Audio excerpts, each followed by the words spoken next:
জয় মাতারা, জয় গুরু বামদেব, শ্রীগুরু জয়। আমি অ্যাস্ট্রোলজার বিলাস চৌধুরী আবার একটি নতুন ভিডিও নিয়ে আপনাদের জন্য চলে আসলাম। আজকের ভিডিওটি হচ্ছে যে শাস্ত্রে কতগুলো জিনিসের কিন্তু নিষেধাজ্ঞা রয়েছে।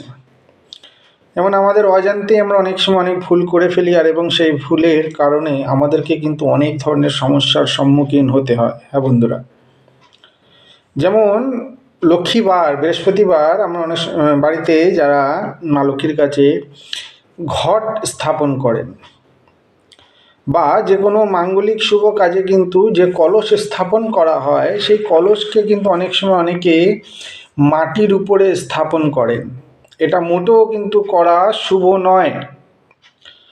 যারা এই লক্ষ্মী ঘট অথবা মাঙ্গলিক যে কোনো শুভ কাজের যে কলস, এইটাকে যদি মাটিতে স্থাপন করেন তাহলে কিন্তু মা লক্ষ্মী, ধনলক্ষ্মী, যশলক্ষ্মী, বিষ্ণুপ্রিয়া ইনি কিন্তু অনেক বেশি রুষ্ট হন, অনেক বেশি অপমানিত হন। সুতরাং কখনোই কিন্তু মা লক্ষ্মীর ঘটকে বা শুভ মাঙ্গলিক যে কলস রয়েছে বা বিবাহে অনেক সময় কলস স্থাপন করতে হয়, একে কিন্তু কখনোই মাটিতে আপনারা স্থাপন করবেন না। বরঞ্চ তার নিচে যদি সম্ভব হয় তাহলে গঙ্গার মাটি, তার উপরে একটু আতপ চাল অবশ্যই দিয়ে তারপরে কিন্তু ঘটকে স্থাপন করবেন।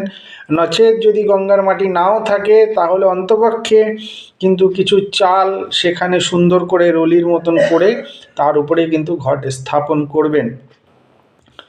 এইভাবে যদি আপনারা স্থাপন করে মা লক্ষ্মীর আরাধনা, মা লক্ষ্মীর পুজো আশ্রা করেন তাহলে কিন্তু দেখবেন আপনাদের দৈনন্দিন বাড়িতে শ্রীবৃদ্ধি হবে, আর্থিক উন্নতি হবে এবং গৃহস্থের যে কলহ ক্লেশ লেগে থাকে সেটাও কিন্তু আস্তে আস্তে দূর হয়ে যাবে। তো অবশ্যই কিন্তু আপনারা এই জিনিসগুলোকে মাথায় রেখে চলবেন। এবং এছাড়াও পুজোর স্থানে অনেকেই সোনা রাখে, হ্যাঁ, গোমতী চক্র, যেটা মা লক্ষ্মী বা ধনকে অনেক বেশি অ্যাট্রাক্ট করে।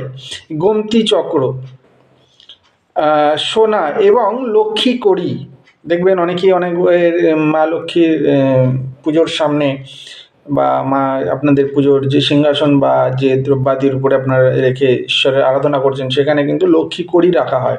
তাই লক্ষ্মী কড়ি, সোনা অথবা গোমতী চক্র এগুলো কিন্তু অনেকেই মাটির উপরে রাখেন।